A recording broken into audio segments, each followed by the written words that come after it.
At the dawn of the 20th century, one man came to understand a powerful reality: greed often outruns the truth.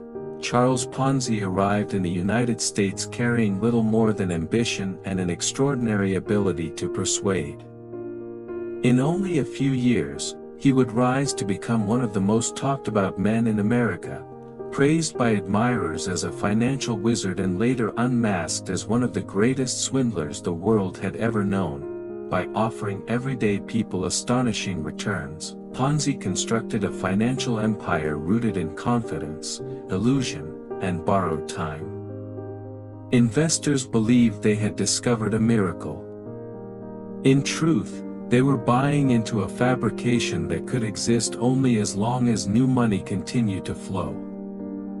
This is the story of how a single immigrant deceived a nation, how his name became forever associated with financial trickery, and how the scheme that made him wealthy for a fleeting moment continues to ensnare victims more than a century later. This is the story of Charles Ponzi.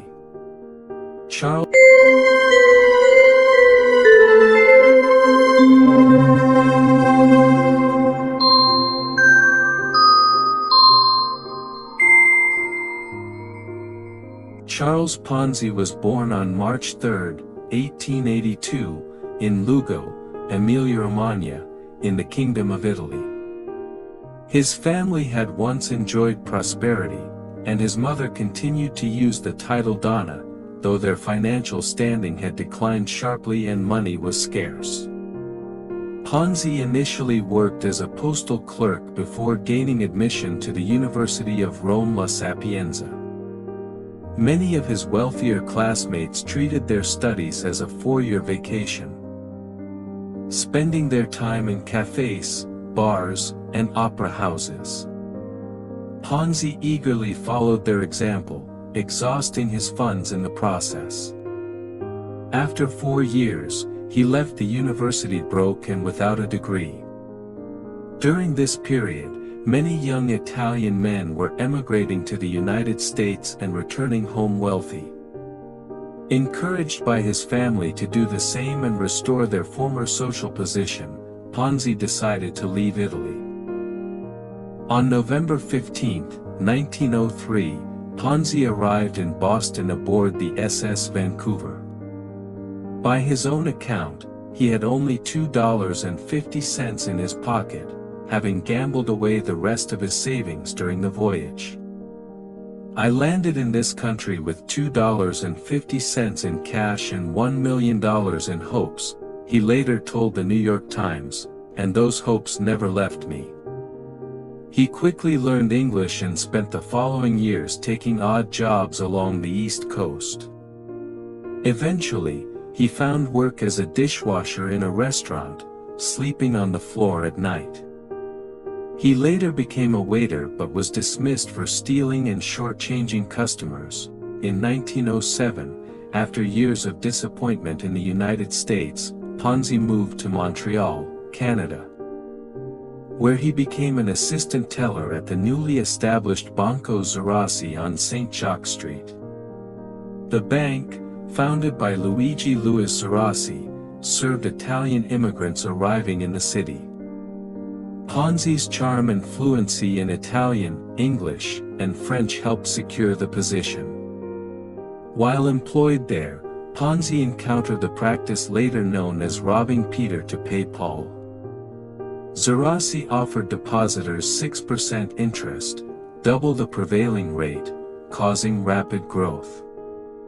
Ponzi rose to bank manager, only to learn the institution was unstable. Zerossi was paying interest to existing customers using funds from new deposits rather than profits. When the bank collapsed, Zerossi fled to Mexico with much of the depositors' money. Ponzi remained in Montreal for a time, living in Zerossi's home and helping his abandoned family while planning to restart his life in the United States. Penniless, he eventually entered the offices of Canadian Warehousing, found an unattended checkbook, and wrote himself a check for $423.58, forging the signature of director Damien Fournier. When confronted by police, Ponzi calmly extended his wrists and said, "I'm guilty." He was sentenced to 3 years as inmate number 6660, at St. Vincent de Paul Federal Penitentiary. Rather than inform his mother of his incarceration, Ponzi wrote to her claiming he had secured work as a special assistant to a prison warden. Released in 1911, Ponzi returned toward the United States but soon became involved in smuggling Italian immigrants across the border. He was caught and sentenced to 2 years in Atlanta prison. There, he worked as a translator for the warden and befriended mobster Ignazio the Wolf Lupo. Another inmate, wealthy financier Charles W. Morse, deeply influenced Ponzi. Morse manipulated medical exams by consuming soap shavings to appear ill and secured an early release. Ponzi completed his term shortly afterward, serving an additional month because he could not pay a $50 fine. After his release, Ponzi returned to Boston. While working as a nurse at a mining camp, he conceived a plan to establish utilities at another camp and sell stock. Around this time, fellow nurse Pearl Gossett suffered severe burns. Though they were strangers, Ponzi volunteered for 2 major surgeries, donating 122 square inches of skin from his back and legs. The complications left him ill with pleurisy and cost him his job. Ponzi continued searching for work and later met Rose Maria Necco, a stenographer from an Italian-American family that operated a fruit stand in Boston. He proposed marriage without disclosing his criminal history, though his mother later informed Rose by letter. Despite this, Rose married him in 1918. Over the following months, Ponzi worked various jobs, including at his father-in-law's grocery and the import-export firm J.R. Poole. He later attempted to sell advertising in a business directory, but the venture failed, as did a brief attempt to run the family fruit business. In the summer of 1919, Ponzi rented a small office at 27 School Street in Boston to sell European business ideas. A letter from Spain regarding an advertising catalog included an international reply coupon, leading Ponzi to believe he had discovered a flaw in the postal system. International reply coupons allowed senders to prepay return postage from another country. Post-war inflation had sharply reduced Italian postage costs when converted to US dollars, allowing Ponzi to claim the coupons could be purchased cheaply abroad and redeemed for higher-value US stamps. He asserted profits exceeding 400% through arbitrage. Though legal in principle, the scheme was impossible to execute at scale. Lacking capital, Ponzi turned to private investors after banks refused to fund him. He promised to double investments in 90 days at a time when banks offered only 5% annually. Early investors were paid using funds from newer ones. In January 1920, Ponzi formed the Securities Exchange Company. 18 people invested $1,800 in the first month and were repaid promptly.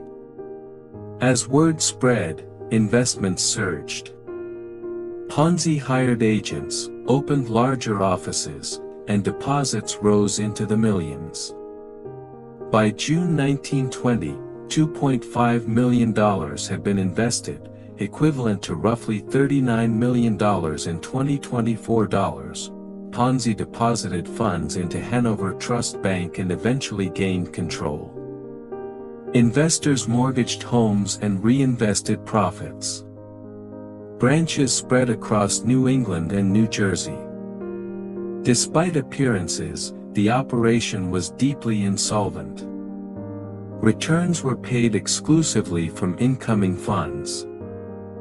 And redeeming coupons at scale would have required shiploads of IRCs. Scrutiny intensified. Journalists questioned Ponzi's claims, Audits exposed massive insolvency, and bank regulators froze his accounts. Panic followed. Ponzi paid out millions before surrendering to federal authorities in August 1920. Investors recovered less than 30 cents on the dollar, losing approximately $20 million. Ponzi pleaded guilty to mail fraud and was sentenced to 5 years. Additional state convictions followed.